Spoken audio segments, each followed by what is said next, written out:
고린도서 12장 14절부터 21절까지 읽겠습니다. 보라, 이제 세 번째 너희에게 가기를 예비하였으나 너희에게 폐를 끼치지 아니하리라. 나의 구하는 것은 너희 재물이 아니요 오직 너희니라. 어린아이가 부모를 위하여 재물을 저축하는 것이 아니요 이에 부모가 어린아이를 위하여 하느니라. 내가 너희 영혼을 위하여 크게 기뻐함으로 재물을 허비하고 또 내 자신까지 허비하리니 너희를 더욱 사랑할수록 나는 덜 사랑을 받겠느냐.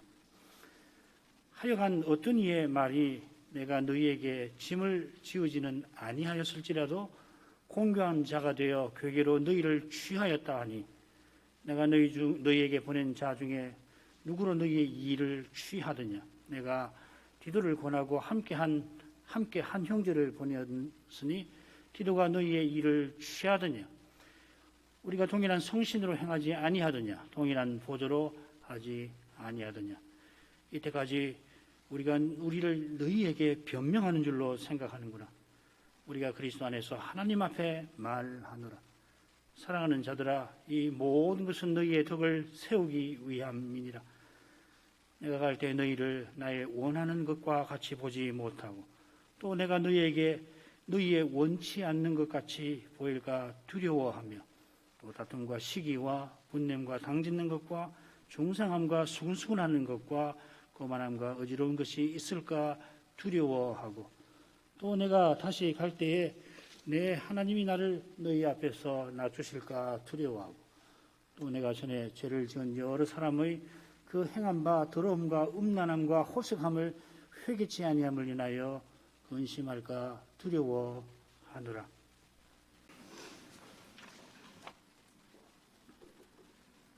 사도가 이제 이 서신을 마무리하여 보내고 원래는 이미 다 작성한 것 같은데 거짓 사도 문제가 갑자기 들려와서 그걸 보충해서 마무리하여 보내고 이제 서둘러 고린도를 방문할 겁니다.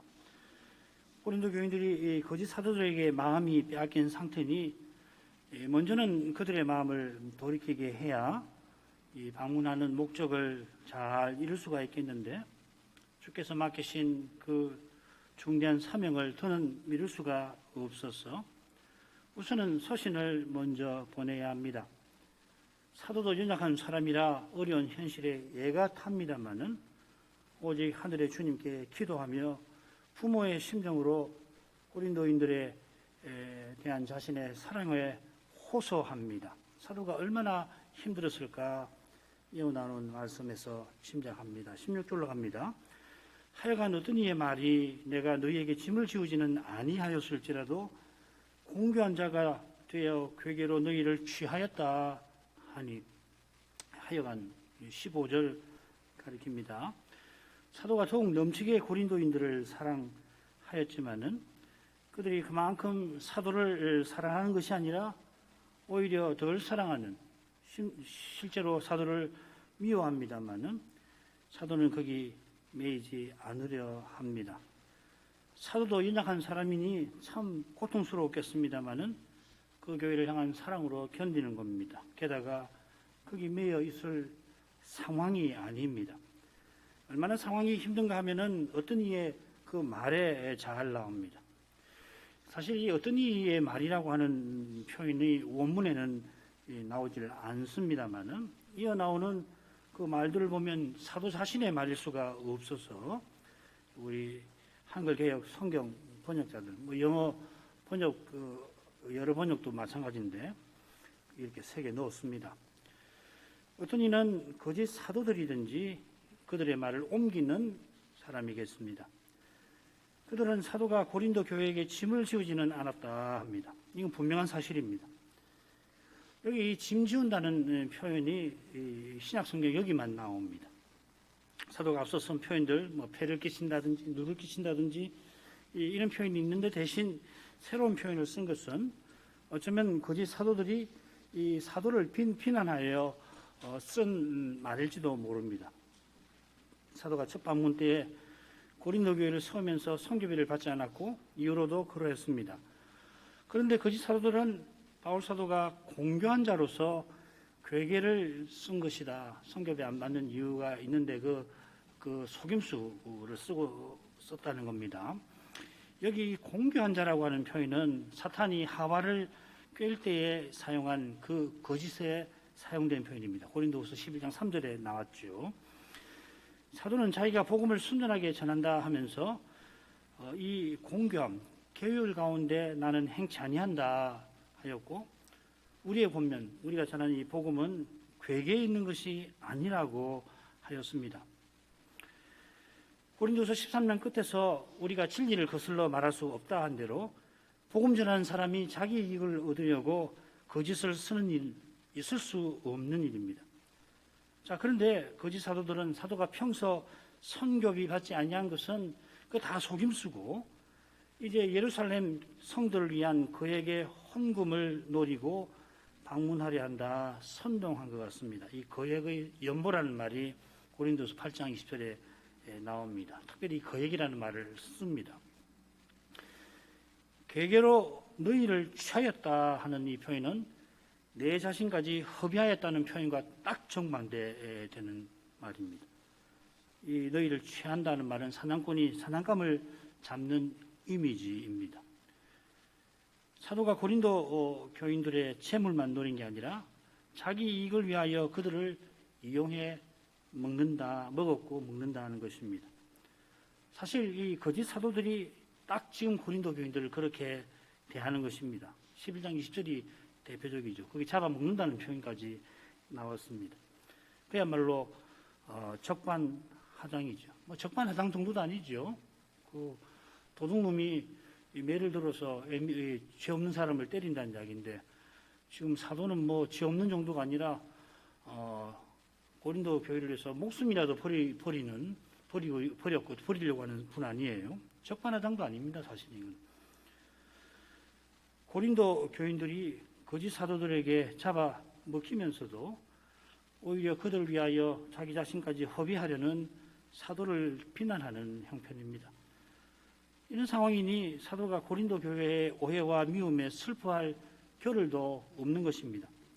10절 18절로 가겠습니다. 내가 너희에게 보낸 자 중에 누구로 너희의 일을 취하더냐? 내가 디도를 권하고 함께한 형제를 보내었으니 디도가 너희의 일을 취하더냐? 우리가 동일한 성신으로 행하지 아니하더냐?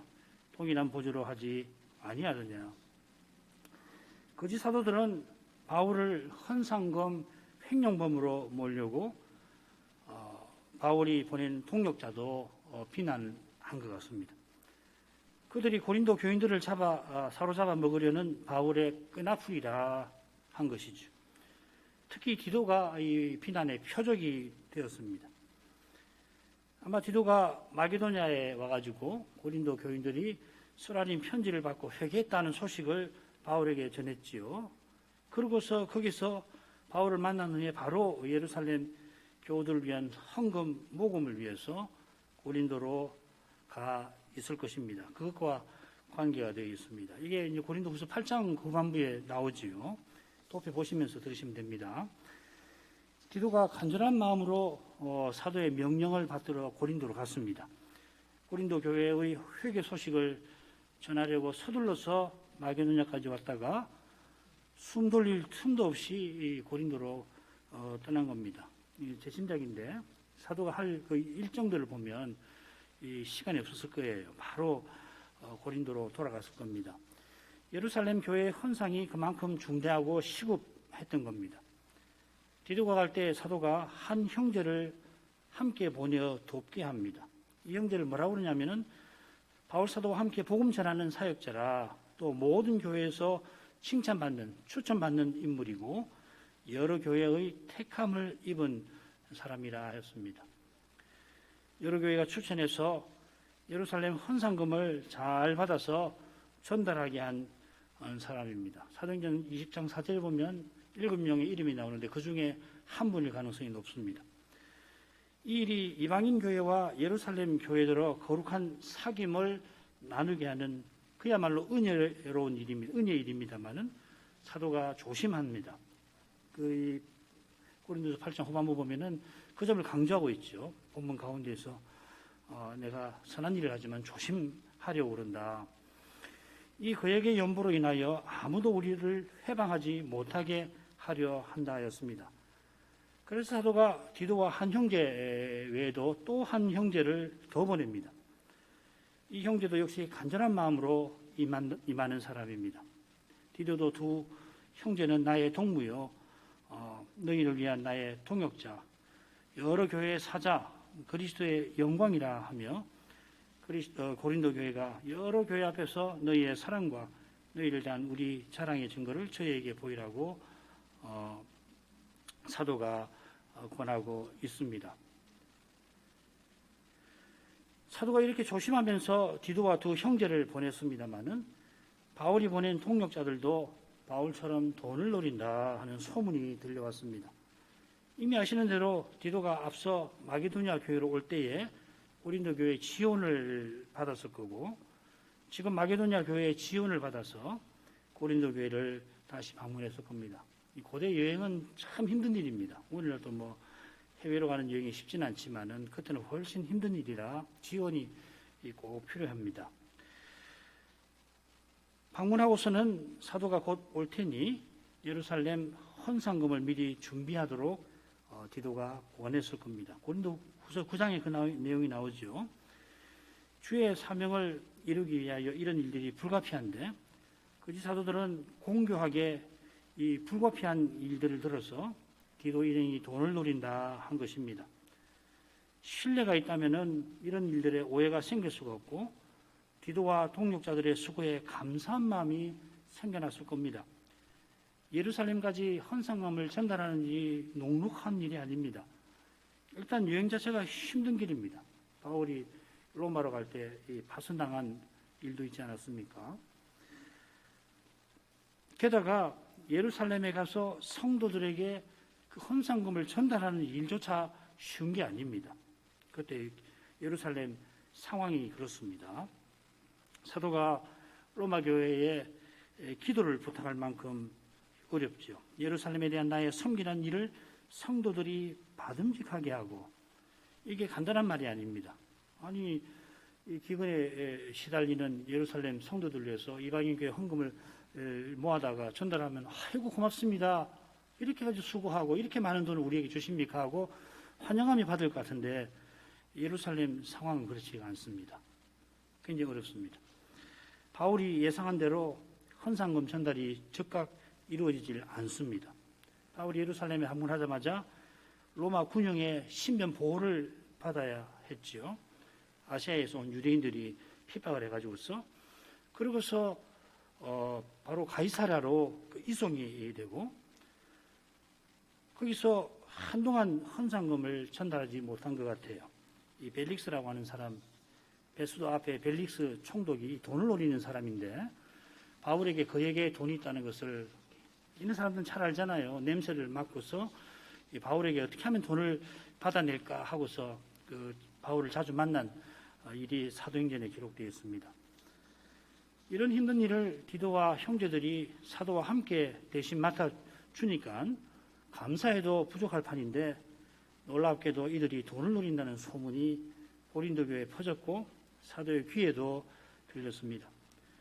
이런 소문이 도는 것은 고린도 교인들이 헌상의 정신을 잘 모르는 데도 있을 겁니다.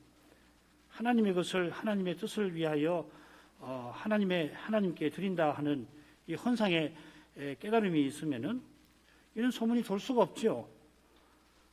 헌상금도 우리 것, 심지어 내 것이라고 생각들을 하니까 이런 소문이 쉽게 생기고 도는 것입니다. 사탄의 일꾼들은 그렇다 치더라도 어떻게 고린도 교인들이 바울 사도를 현상금 횡령범으로 모는데 가담할 수 있을까? 참 아무리 생각해도 어떻게 이런 일이 있을까 싶습니다만은 우리 안에 있는 죄는 무슨 짓 하는지 아무도 모릅니다. 절대로 자신을 장담하면 안 됩니다. 설마 우리가 그런 정도로 누추하게 될 리가 있을까? 그런 장담을 버리셔야 합니다. 죄를 잘 몰라서 그런 것이거든요. 주의 거룩하신 영광을 뵙지 않으면은 상식, 합리, 경험의 이름으로 심지어는 신앙의 미명으로 실제로는 신앙의 이름으로 죄에게 이용당하기 십상입니다. 실수라도 주의 거룩한 일을 비난하지 않도록 주의하고 주의하셔야 합니다. 이 보통 심각한 게 아닙니다. 빨리 회개하셔야 됩니다. 사도는 우리가 동일한 성신으로 행하고 동일한 보조로 했다 합니다. 사도가 성신의 인도를 받아 발걸음을 내딛는데 동역자들도 그렇습니다. 그런 태도와 심정이 고린도후서 1장에 처음에 잘 드러나고 있습니다. 어떻게 경영할 때에 이렇게 경영할 때에 어찌 경을 하였으리요. 고린도 방문을 변경한 건데 경솔하게 했겠느냐 이 말이죠. 이 경을 하다 하는 것은 그저 생각이 치밀하지 못하다는 정도가 아니라 육신을 조차 행하는 것을 말합니다. 우리가 고린도를 하려고 했는데 계획을 변경을 할 때 어찌 육신을 조차 했겠느냐 그 말이거든요.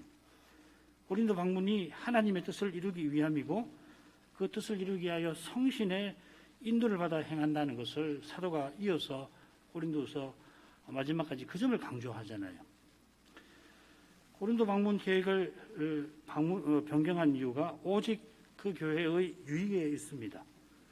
이 교회가 이제는 거짓 사도들의 거짓말에 속아서 사도를 횡령범 정도로 멸시합니다마는 이런 교회가 주의 거룩한 사업에 꼭 참여하게 하려고 하는 거기에 사도가 마음을 기울이고 있습니다. 얼마나 고결합니까? 이런 심정에 비추어 19절을 보십시다. 이때까지 우리가 우리를 너희에게 변명하는 줄로 생각하는구나. 우리가 그리스도 안에서 하나님 앞에 말을 하노라. 사랑하는 자들아, 이 모든 것은 너희의 덕을 세우기 위함이니라. 지금 이 변명이라는 표현을 써서 고린도 교인들의 착각을 바로잡으려고 합니다.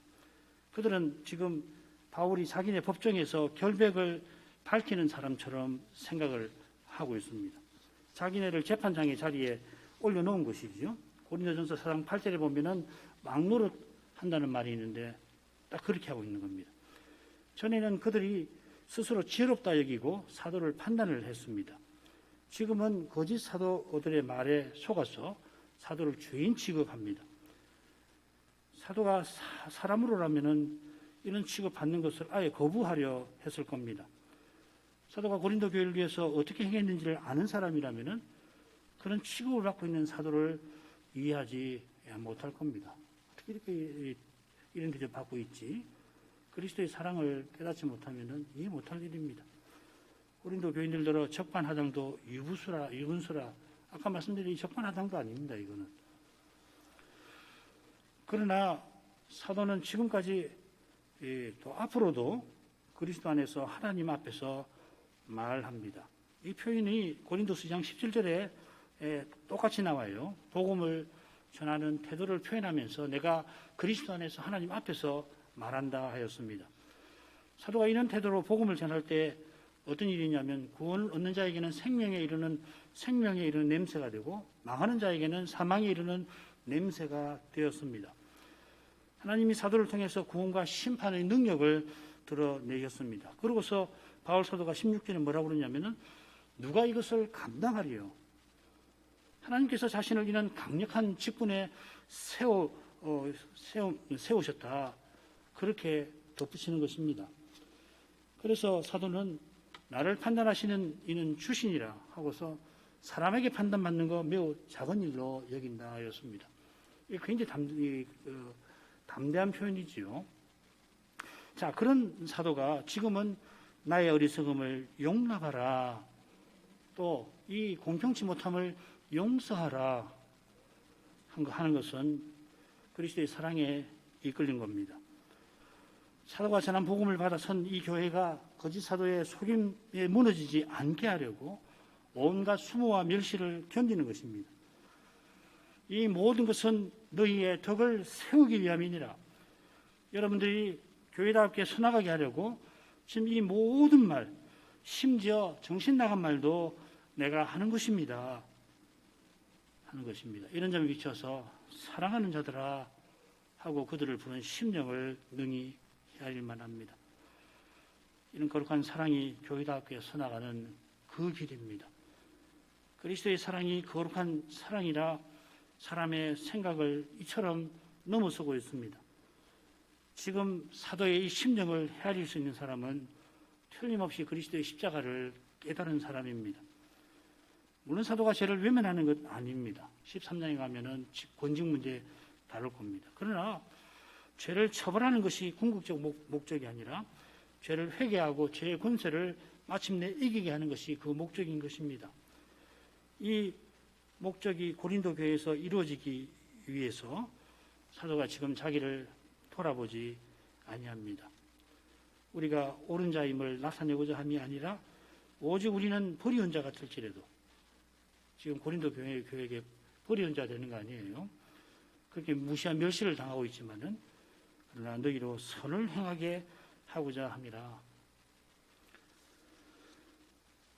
마지막 부분 읽겠습니다. 내가 갈 때에 너희를 나의 원하는 것과 같이 보지 못하고 또 내가 너희에게 너희의 원치 않는 것과 같이 보일까 두려워하며 또 다툼과 시기와 분냄과 당짓는 것과 중상함과 수근수근하는 것과 거만함과 어지러운 것이 있을까 두려워하고 또 내가 다시 갈 때 내 하나님이 나를 너희 앞에서 낮추실까 두려워하고 또 내가 전에 죄를 지은 여러 사람의 그 행한 바 더러움과 음란함과 호색함을 회개치 아니함을 인하여 근심할까 두려워하노라. 고린도 교인들이 그리스도의 몸답게 서게 하려고 사도가 어떤 일이라도 마다 아니하는데, 그런데 그 마음에 두려움이 있어 그러합니다. 여기 이제 두려워한다는 표현이 우리말로 4번 나오는데 신한 20절 맨 처음에 한 번 나옵니다. 내가 두려워합니다. 이러이러한 것을 한 번 나옵니다. 그래 이어 두려워하는 그 내용이 4수로 나오지요. 사도가 두려워하는 내용을 보면은 고린도 전서 후서 10장부터 12장에서 그가 왜 그렇게까지 무시와 멸시를 기꺼이 받는지 이해할 수가 있을 겁니다. 사도가 두려워하는 일은 곧 있을 고린도 방문에서 겪게 될 수 있는 일들입니다. 내가 다시 갈 때에 했는데 세 번째 가는 것이죠. 고린도서 13장에 나와서 앞에도 나왔습니다. 사도가 고린도를 방문할 때 첫째로 두려워하는 것은 너희를 나의 원하는 것과 같이 보지 못하는 것, 내가 너희에게 너희의 원치 않는 것 같이 보이는 것, 이렇게 표현했습니다. 사도가 고린도인들을 만나게 될 때 서로 바라던 모습이 아니어서 실망하게 될까 두려워하는 것이죠. 그런데 사도는 자신이 원하는 것과 같이 고린도 교인들을 보지 못할까 두려워하고 고린도인들이 원치 아니하는 것과 같이 사도를 보게 될까 두려워합니다. 권징하는 것이거든요. 사도가 무섭게 권징하게 되는 것, 그걸 가리키는 것 같아요. 자신이 원하는 모습을 보지 못할까 두려워하고 고린도인들이 원치 아니하는 모습을 자기에게서 볼까 두려워합니다.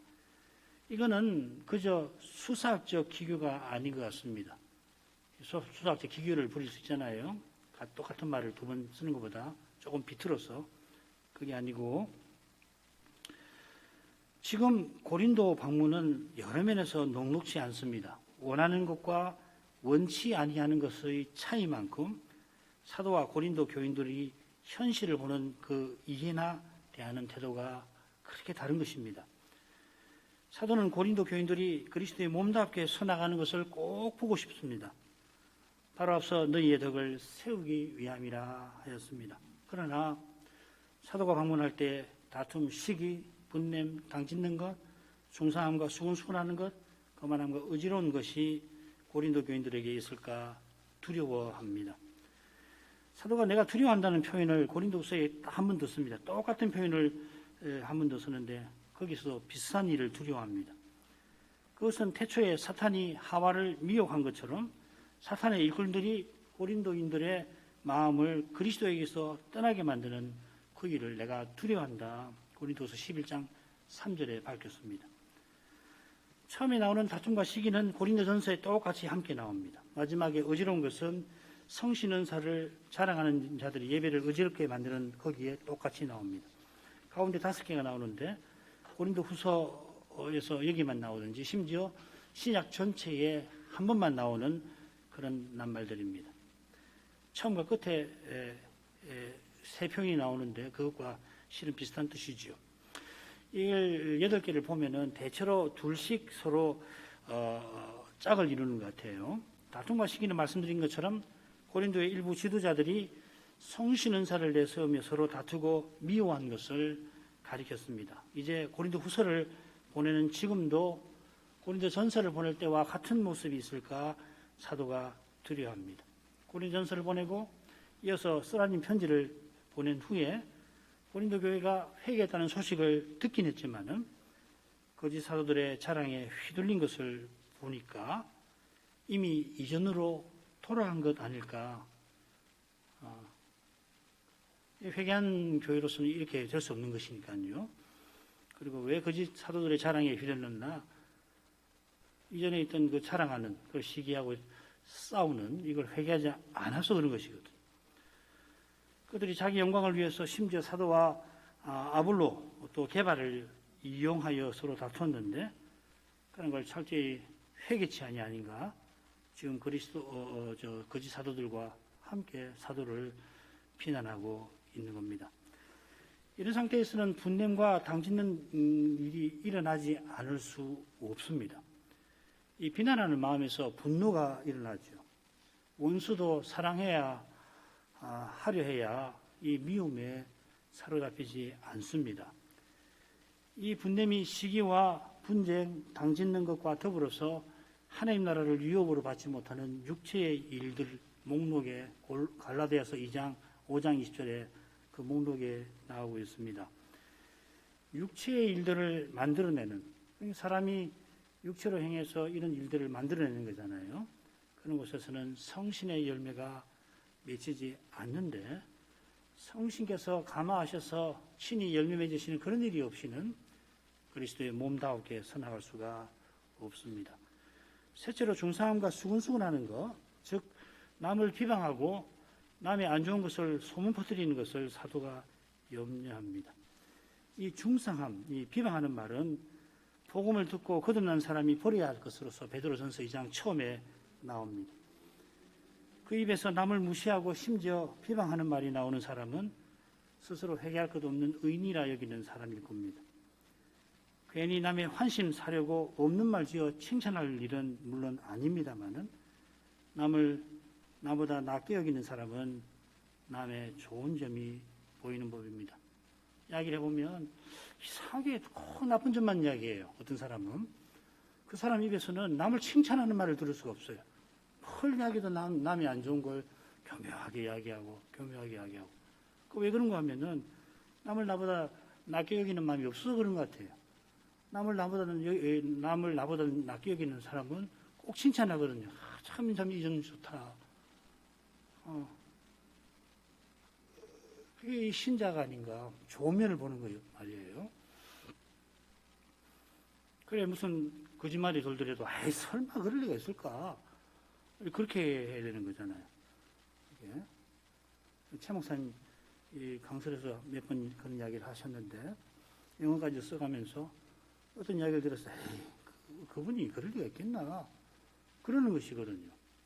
마찬가지로, 누구를 이야기할 때는 참 좋은 점을 들고 참 귀하게 여기고 그게 신자의 마음 아니겠습니까? 그런데 어떤 사람들 보면은 신자인데 어떻게 말하는 코 나쁜 이야기만 해요. 그것은 남을 나보다 낫게 여기는 마음이 없어서 그런 것이거든요. 남의 좋은 점을 이야기하는 사람은 남의 좋지 않은 점을 은밀히 옮기지 못합니다. 지금 이 고린도 교회 이게 문제 아니에요. 사도의 안 좋은 점을 자꾸 퍼뜨리는 거거든요. 그만하면 이 거짓 사도들의 특징입니다. 11장 20절에도 자고라는 말 나왔죠. 무리를 일으킨 일부 고린도 지도자들의 태도이기도 합니다. 금묵자흑이라고 먹을 가지고 자꾸 만지고 그러면 손이 검해지듯이 본래 교만한 지도자들이 많은 교인들을 교만하게 만들었습니다만은 그들보다 더 교만한 거짓 사도들이 뺨을 휘갈기며 열등감에 섞게 만드는 것이에요. 열등감은 우월감과 더불어 교만이라는 통전의 양면입니다. 어떻게 뺨을 맞고 가만히 있는가? 열등감을 갖는 거거든요. 그 우월감 때문에 그런 겁니다. 교만이 있는 곳에 권위주의가 있고 권위주의가 판치는 곳에서 참된 권위가 무너지는 것입니다. 그 무너진 상태가 바로 어지러운 것이라 하는 표현이 가르칩니다. 얼마나 마음이 높으면은 고린도 목회자들이겠죠. 세상에 아무리 마음이 높으면 얼마나 높으면 예배를 무질서하게 할 정도로 은사를 자랑했겠습니까? 거기에 어지러움이라는 말을 쓰죠. 하나님은 질서의 하나님이지 어지러움의 하나님이 아니시다. 이건 보통 심각한 게 아닙니다. 하나님 모신 예배에서 어떻게 예배를 무질서하게 만들 생각을 하고 그런 말을 행동을 할 수 있느냐 말이죠. 달리 말씀드리면 예배에서 하나님의 거룩한 영광을 보지 못하면 누구라도 그렇게 되는 겁니다. 겁이 없어요. 하나님 앞에서. 하나님 모신 그 자리에서 영광을 보면은 겁이 나잖아요. 인간 아무것도 아니구나. 저 하나님이 처분하시면 나는 찍소리도 못하고 하나님 처분을 받아줄 수밖에 없는 존재 아닌가. 그게 예배에서 배우는 것이거든요. 그게 전부가 아니고 또 나가서 그 거룩한 사랑의 가마가 되어서 이런 버러지 같은 나를 그리스도 안에서 구원하셨구나. 그게 신자의 마음이잖아요. 예배가 정말 중요합니다. 특별히 우리가 사는 이 시대는 이 거룩한 감각이 묻어져도 엄청나게 묻어진 시대이어서 신자도 정신 차리지 않으면은 거룩한 감각이 없어져 버려요. 그러면은 무슨 문제가 생기냐면 자기도 모르게 마음에서 입에서 해서는 안 될 말 생각들이 튀어오른다고요. 또 교회에서 말이에요. 예배에서든지 교회 공적인 자리에서 그런 일이 나오는 무서운 현상인 겁니다. 실은. 이어 사도는 다시 갈 때 하고서 사도의 권위를 무시하는 일이 벌어질까 두려워합니다. 내 하나님이 나를 너희 앞에서 낮추실까 염려하는 사도의 마음에 두 번째 방문이 자리 잡고 있는 것 같아요. 트라우마라고도 표현할 수 있을지 모르겠습니다. 얼마나 고통스러운 경험이었는지 고린도서 2장에 처음에 생생하게 나옵니다. 이 경험을 뭐라고 그랬냐면 근심이라고 표현했습니다. 헬라말로 루이페라고 하는 말입니다. 이 표현이 인상적이게 나오는 대목이 사도가 동족의 구원을 위해서 그리스도에게 끊어지는 그때 느끼는 심정이에요. 그러니까 바꿔 말하면은 동족이 멸망을 향해서 치닫는 모습을 보고서 사도가 느끼는 그 심정이 근심입니다. 얼마나 고통스러웠으면은 저 동족들을 구원하기 위해서 내가 그리스도에게 끊어지는 저주라도 받기를 원한다 한 것입니다. 지금 세 번째 방문을 앞두고 사도는 그저 자신이 무시당하게 될까 두려워하는 것만 아니고 사도의 권위를 무시한 고린도 교인들이 그리스도의 몸답게 서나가지 못하게 될까 두려워하고 있습니다. 이 두려움은 전에 죄를 지은 여러 사람들이 회개치 아니한 것과 붙어 있습니다. 이들이 더러움과 음란함과 호색함을 회개하지 않고 이게 고린도 전서 5장 6장의 문제 아니에요. 아버지 첩과 동거하는 사람 또 창기를 찾아가는 사람들이죠. 회개치 않고 두 번째 방문 때와 같이 번증하는 사도의 권위를 이들이 거짓 사도들과 함께 짓밟을 수가 있습니다. 사도가 쏘라린 편지를 보내어서 이들이 회개했다는 소식을 디도에게서 들었습니다. 그런데 이 문제를 다시 거론하는 것은 이들이 사도의 편지로 회개했다가 거짓 사도의 악한 영향을 받고서 다시 이전으로 돌아간 것 같습니다. 돌아갈 뿐만 아니라 거짓 사도들 편에 서서 바울의 권위를 무시하는 태도를 취할 것입니다. 이런 태도를 취하는 이들이 고린도 전서에서 서로 나뉘어 다투는 사람들일 것입니다. 고린도 전서 5장에 아버지 첩과 동거하는 사람도 일반 교인이 아니라 아마 그런 무리 빚은 지도자 중에 한 사람이었을 겁니다. 사도행전을 보면은 사도가 맡은 소임을 다 이루어서 예루살렘을 향하여 여행을 떠나게 됩니다마는 이 서신을 보내는 그 시점에서는 예루살렘 교회를 돕는 일을 잘 이룰 수 있을지 확신하기가 어려운 형편입니다. 주께서 그 일을 이루시겠지만은 어떻게 이루실지 사도는 분명히 알지 못합니다. 2차 선교 여행을 보면은 여행 떠나는 처음부터 일들이 삐걱거렸습니다. 바나바와 다툰 일부터 해가지고서. 그렇지만은 사도가 생각하거나 구하는 것에 넘치는 일들을 주님은 이루셨습니다. 그처럼 이제도 사도는 고린도 방문을 앞두고 두려워합니다마는 두려움이 마음에 몰려오는 만큼 주의 이름을 간절히 불렀을 것입니다. 두려움을 불러일으키는 고린도의 현실은 사람이 바꿀 수 없는 그런 것입니다. 죄와 죽음의 권세를 사람은 아무도 이기지 못합니다. 죄를 회개하는 일은 전적으로 성신의 은혜입니다. 성신을 교회에 부어주신 그리스도께서 주님을 대적하던 청년 사울을 사도 바울로 바꾸셨습니다. 죽은 자를 다시 살리시는 하나님께서 자기 같은 죄인을 회개하게 하셨다면은, 그러면 그 주님이 원하신다면은 고린도 교인들을 능히 회개하게 하실 것이라 믿었을 것입니다. 그 하나님께서 바울에게 주신 사명을 친히 이루실 것입니다. 어떻게 이루시는지는 모르지만은 틀림없이 자기가 연약한 이것을 통해서 지금 두려워하고 염려하며 두려워하는 이런 자신을 통하여서 그리스도의 능력이 드러나게 하시는 방식으로 이루실 것입니다. 자기는 연약해서 아무 일도 하지 못하는 그런 상태에서 이 공경치 못함을 용서해달라는 말까지 하는 상태에서, 그러나 그리스도께서 모든 일을 행하실 것입니다. 연약해서 주님을 의지하는 바울을 써주실 것입니다. 이 서신을 마무리하는 그때 사도의 마음은 두려움이 가득합니다마는 그 마음에 이미 구원과 소망의 빛이 자신이 구술하는 이 서신을 통해서, 그 말씀을 통해서 조용히 비칩니다. 기도하겠습니다.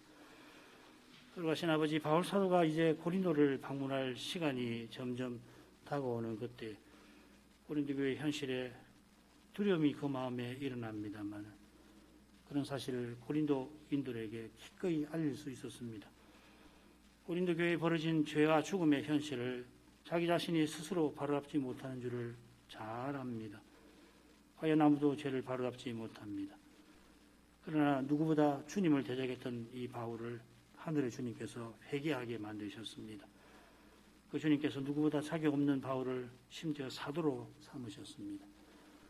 그처럼 바울에게 이방인 선교의 사명을 계시로 베푸시던 그때 그의 육체에 가시 곧 사탄의 사자를 주셔서 주님께서 친히 그의 사명을 이루어 주시겠다 뜻을 밝히셨습니다. 사람 생각에야 바울의 눈병이 말씀 전하는 일에 큰 장애가 되겠지만은 주님은 실로 놀라우셔서 그 장애를 통하여 위대한 구원을 이루어 내셨습니다. 이것은 우리의 믿음이 오직 은혜에 있음을 알리시는 것입니다. 우리의 연약함을 통하여 그리스도의 능력이 나타납니다. 우리가 우리의 능력을 조금이라도 내세우면 주님의 영광을 그만큼만 가리고 마는 것이 아닌 줄 압니다. 예배에서 주의 거룩한 영광을 꼭 뵙게 해주셔서 인생이 무엇인지를 철저히 깨닫고 또 깨닫게 하옵소서. 사도가 두려움이 마음을 사로잡는 그런 현실을 향하여 담대히 나아갔던 것은 오직 그리스도를 전심으로 의지한 거기에 주님이 사도를 붙들어 주신 데에 있음을 믿습니다. 이런 믿음을 저희가 더욱 구합니다. 예수님 이름으로 기도합니다. 아멘.